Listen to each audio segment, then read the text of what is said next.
Vamos a seguir conectados también con lo que resulte de la visita de Volodymyr Zelensky a La Haya y, por supuesto, informando además de las nuevas, por ejemplo, declaraciones que podría hacer la Corte Penal Internacional respecto a los crímenes de guerra que se le acusan a Moscú. Pero ahora volvemos a Latinoamérica para hablar de las delegaciones del gobierno de Colombia y el Ejército de Liberación Nacional, el ELN, que retomaron las negociaciones de paz en La Habana con el objetivo principal de acordar en las próximas semanas un cese al fuego.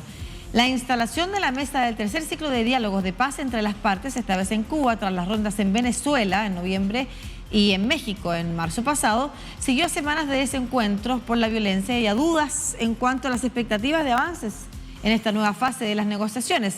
El cese al fuego es el punto clave de la agenda por las vidas que están, por supuesto, en juego y la capacidad de la cuestión para desatascar otros asuntos de los diálogos. Pero aunque las dos partes aseguran que aspiran a lo acordado en La Habana, persisten las diferencias en el lenguaje al respecto. El negociador jefe del Ejército de Liberación Nacional, Israel Ramírez, alias Pablo Beltrán, aseguró en su discurso que su equipo tiene plena disposición y voluntad para llegar al cese del fuego, pese a los desacuerdos entonces que se han ocurrido los últimos meses desde que, recordemos, el gobierno colombiano anunció un cese al fuego bilateral, el ELN lo negó. Hay algunas partes que se han escindido del ELN que sí han avanzado en esos acuerdos. Bueno, conversamos sobre el inicio de esta nueva fase de negociaciones con el investigador en temas de paz y conflicto de la Fundación Paz y Reconciliación, quien fue asesor además de la Red Pro de Paz, sociólogo de la Universidad Nacional de Colombia, Luis Eduardo Celis. ¿Cómo está, profesor? Buen día. Lucía, buen día para ti, para toda la audiencia en Chile y muchas gracias por esta oportunidad de hablar sobre Colombia para la ciudadanía chilena. Es muy importante, nosotros estamos saliendo a través de Santiago de Chile, pero estamos saliendo para toda Latinoamérica, así es que saludamos también a toda la audiencia que está interesada en lo que está pasando en Colombia, incluido, por supuesto, los propios colombianos y colombianas que nos ven a esta hora, aunque es temprano por allá, 6:37, sabemos que hay mucha gente que está conectada y que quiere saber la opinión de un especialista respecto a esta tercera fase de diálogos. A su juicio, ¿la senda con la que inician es la correcta? ¿Está bien aspectado?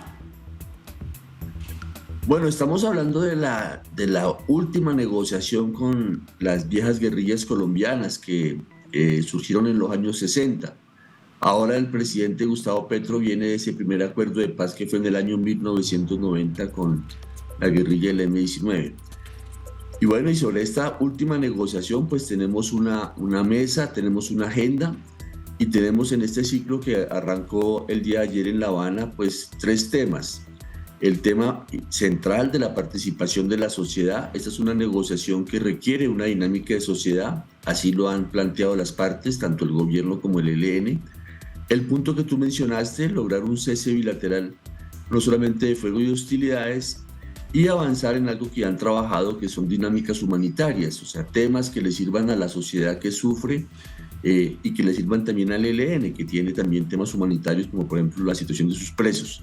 Entonces, durante las próximas 4 semanas, las dos partes van a trabajar en esos 3 puntos que son muy, muy importantes para que esta negociación tome un ritmo y tengamos la certeza que vamos en el camino de construir un acuerdo. Perfecto, pero hasta lo que conocemos hasta el momento, ¿no es cierto?, considerando que han habido 2 encuentros previos, que efectivamente eso han sentado algunas bases y han demostrado la disposición, al menos que tienen ambas partes para avanzar o seguir avanzando en el acuerdo. Lo que ha pasado en entremedio, ¿no es cierto?, estos dimes y diretes de cese al fuego bilaterales que han sido anunciados por una parte, negados por la otra. ¿De qué manera se inicia esta nueva etapa del proceso? ¿Están en un paso atrás desde la última reunión o por el contrario continúan en el camino? No, se mantiene el ánimo de las dos partes de construir acuerdos. No es fácil, es un conflicto muy prolongado, un conflicto que hoy se da por lo menos en 200 municipios de los 1.200 municipios que tiene Colombia, o sea, es una territorialidad importante. Pero ambas partes quieren una negociación sin tiros, sin bombas, sin zozobra. Entonces, el punto en el que van a trabajar en estas 4 semanas es muy importante, no solamente para que se dejen de enfrentar las Fuerzas Armadas colombianas con el ELN, que es muy importante, sino también para que las comunidades que sufren todos los días pues tengan un ambiente más distendido. Hay que recordar siempre que hay comunidades que sufren desplazamiento, que sufren confinamientos, que sufren los estragos de la confrontación armada. Entonces yo creo que las dos partes están interesadas en ese acuerdo y van a trabajar en ese sentido.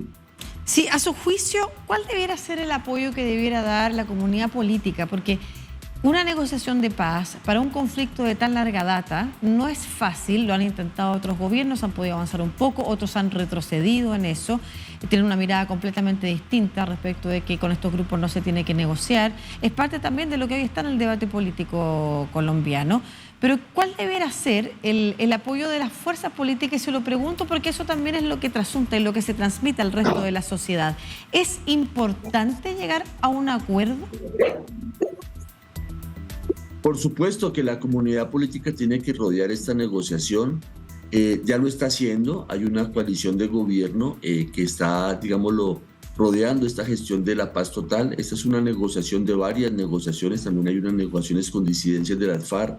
Hay esfuerzos de sometimiento con mafias del viejo paramilitarismo. Entonces, sin duda que el mundo político colombiano y el mundo social están a la expectativa de lo que pasa en este tercer ciclo con el tema de la participación de la sociedad. Se requiere mucho apoyo político, se requiere apoyo en el Congreso, se requiere apoyo en construir propuestas que hagan viable esta negociación, y en eso se está. Yo creo que el gobierno, liderado por el presidente Petro y la vicepresidenta Francia Márquez, están en ese camino de involucrar a la sociedad. Y como tú lo dices, no es una negociación fácil, este es el 6º intento, pero todo indica que esta vez sí vamos a tener un acuerdo exitoso. Claro, y no solamente hay una coalición de gobierno que igual está en otras materias fracturada, ¿no es cierto? Recordemos que a propósito de las reformas que se impulsan en Colombia por parte del gobierno de Gustavo Petro, el vínculo con muchos partidos políticos que partieron siendo gobierno se ha ido resquebrajando, y eso también pudiera ser difícil el soporte a este otro proceso paralelo, que es el proceso de paz total, que no solamente está siendo apoyado por el gobierno todavía, sino que además, o impulsado incluso por el gobierno, sino que además está siendo apoyado por distintos países, desde la Unión Europea, ¿no es cierto?, hasta Latinoamérica, distintos países que consideran que este es un buen proceso, o que al menos puede avanzar algo distinto a lo que se ha conocido en Colombia hasta hoy. ¿Qué falta para seguir asegurando, o qué puede esperar la sociedad colombiana, sobre todo cuando entre medio de los procesos de conversación que se inician hay noticias que hablan de ataques, de nuevas víctimas? ¿Qué es lo que debe esperar la sociedad colombiana y qué es lo que debe también, con qué en concreto debe aportar, por ejemplo, la fuerza política, las distintas fuerzas políticas, para que este proceso sea exitoso y siga avanzando? Bueno, estamos en un conflicto que está vivo, o sea, hay muertos de lado y lado, hay sufrimiento en la sociedad, y reafirmarse en la convicción de que la única salida viable para superar este conflicto es un acuerdo negociado. O sea, estamos hablando de una organización que el año entrante va a cumplir 60 años, que ha pasado por muchos momentos, por muchas crisis, pero que ha logrado permanecer en la sociedad colombiana, ejerciendo como un Estado paralelo en los territorios donde permanece a la escala que puede. Entonces estamos ante el reto de construir ese acuerdo, y ese acuerdo requiere apoyo político, requiere apoyo social. Eso es lo que ahora se discute en La Habana en este tercer ciclo, y al final del ciclo, en mayo, tendremos una propuesta de participación que debe ser apoyada por la sociedad que queremos avanzar. Eso va a implicar mucho debate y la construcción de propuestas viables para una Colombia en paz. Hay muchos temas en Colombia por transformar, y en eso estamos, en un gobierno que ha ofertado transformación y cambio, y por eso ganó, y que entre ese espectro de cambios está hacer muchas tareas en los territorios donde permanece la violencia. La violencia permanece en los territorios donde hay más desigualdad, menos Estado, menos economía legal. Son tareas enormes, pero hay que hacerlas en el marco de este esfuerzo de paz. Perfecto, muchas gracias. Vamos a estar conversando más adelante. Le vamos a pedir, por supuesto, un nuevo espacio, profesor, para hablar de esas propuestas viables que usted señala. A propósito de, por ejemplo, hace muchos días se hablaba de el dinero que se le requiere, por ejemplo, para reparar a las víctimas del conflicto, y eso significa también un tema importante en el que toda Colombia debe participar, todas las fuerzas, ahí no solamente del mundo político, del mundo económico, la sociedad en su conjunto debiera participar para poder efectivamente reparar a las miles de víctimas que quedan de este conflicto, y se estimaban montos muy altos que algunos ponían en discusión o ponen en duda si es que efectivamente no se llega a un nuevo pacto social en Colombia, pacto social y económico. Así que entre esas está una de las posibilidades de las propuestas que se esperan de ambos lados, ¿no es cierto?, para poder avanzar en este acuerdo. Profesor Luis Eduardo Celis, investigador en temas de paz y conflicto de la Fundación Paz y Reconciliación desde Colombia, conectado con toda Latinoamérica a través de DNews. Muchas gracias por este A ustedes, muchas gracias, adelanto. Lucía. Que esté muy bien. Amable.